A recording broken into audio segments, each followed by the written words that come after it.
Royal Enfield दुनिया के सबसे पुराने मोटरसाइकिल ब्रांडों में एक है। इसका रिश्ता वर्ल्ड वार से भी जुड़ा हुआ है। इसकी शुरुआत इंग्लैंड से हुई थी, लेकिन अब इसका उत्पादन भारत में होता है और दुनिया के करीब 50 देशों में इसका निर्यात भी होता है।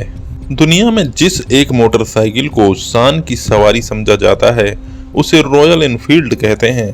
इसकी शुरुआत सन 1892 में इंग्लैंड में हुई। तब इसे अल्बर्ट ईडी और रॉबर्ट वॉकर स्मिथ ने लॉन्च किया था, लेकिन आज की तारीख में इसका उत्पादन भारत में होता है। शुरुआती दौर में यह company royal small arms factory के लिए बंदूकों के अलग अलग पुर्जे बनाती थी। सन 1899 में इस कंपनी ने 4 पहियों वाली साइकिलें भी बनाई और आगे चलकर कार भी, लेकिन कंपनी को सफलता नहीं मिली। The new Enfield cycle company को भारी नुकसान उठाना पड़ा, जिसके बाद कंपनी ने कार का व्यवसाय किसी और बिजनेस को बेच दिया और खुद को मोटरसाइकिल तक ही सीमित कर दिया।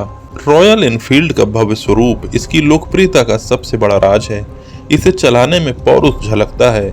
सन 1914 में रॉयल एनफील्ड को सबसे बड़ा फायदा तब हुआ जब वर्ल्ड वार के समय ब्रिटिश वार डिपार्टमेंट ने एक बड़ा ऑर्डर दिया, क्योंकि ब्रिटेन ने प्रथम विश्व युद्ध में मोटरसाइकिलों का उपयोग करने का निर्णय लिया था।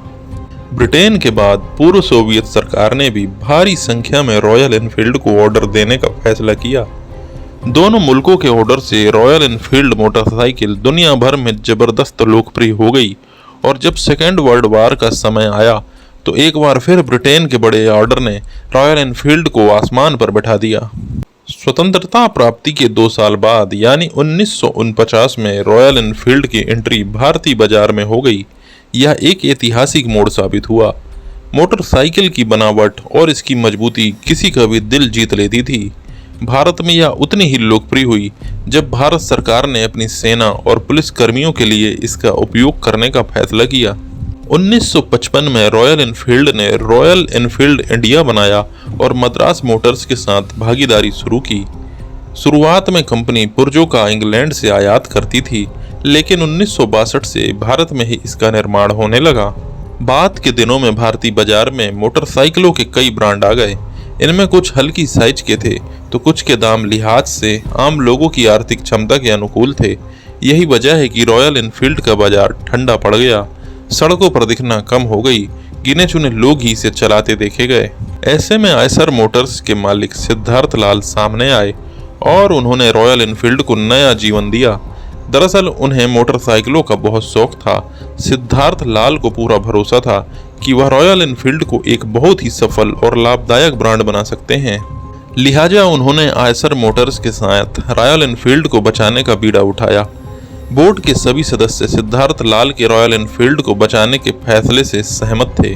रॉयल एनफील्ड को सफलता दिलाने के लिए कंपनी के प्रबंध निदेशक सिद्धार्थ लाल को 2018 के लिए इवाई एंटरप्रेन्योर ऑफ द ईयर से सम्मानित किया गया। उससे पहले 2015 में रॉयल एनफील्ड को सर्वश्रेष्ठ मार्केटिंग के लिए सम्मानित किया गया था।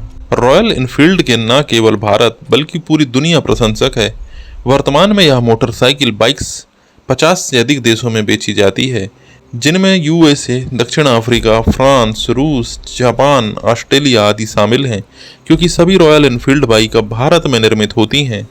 आज की तारीख में रॉयल एनफील्ड की मदर कंपनी आयसर मोटर्स का टोटल वैल्यू 10,000 करोड़ है। वहीं रॉयल एनफील्ड को पिछले साल 2022 में 657 करोड़ का मुनाफा हुआ था। उम्मीद करते हैं वीडियो आपको पसंद आया होगा। चैनल को सब्सक्राइब जरूर कर लें, क्योंकि सब्सक्राइब करने से हमें बहुत ज़्यादा मोटिवेशन मिलता है।